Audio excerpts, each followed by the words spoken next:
তো hello' guys, আজি জৰা চাবলৈ ওলাইছোঁ। এই ৰেডি আৰু জৰা চাব যাবৰ কাৰণে। চাওঁ আৰু কি পাওঁ। আমাৰ মানে পানী আহিছে, টৰ্চ চৰ্চ লৈ কিনে ৰেডি। এতিয়া থোৱা এটা লওঁ, লৈ কিনে যাওঁ আৰু আজি কি পাওঁ চাওঁ। এই থোৱা চাবলৈ ৰেডি, এতিয়া যোৱাত তাৰ ল'ব লাগে। সেই গাইজ যোৱাত তাৰো ল'লোঁ, এতিয়া ৰেডি আৰু যাওঁ আৰু কি পাওঁ চাওঁ। প্ৰকাণ্ড শ'ল এইটো কি মাৰিছোঁ প্ৰথমতে। এইটো গাইজ উঠি আনিছোঁ, ৰ'বক দেখাইছোঁ পৰীত যাই কিনে।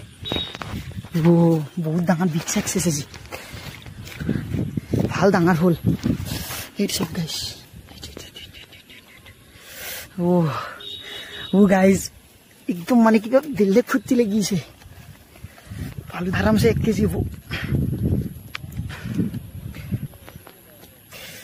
গাইজ, 1 কেজি মান হ'ব। ঘৰৰ বঢ়িয়াকৈ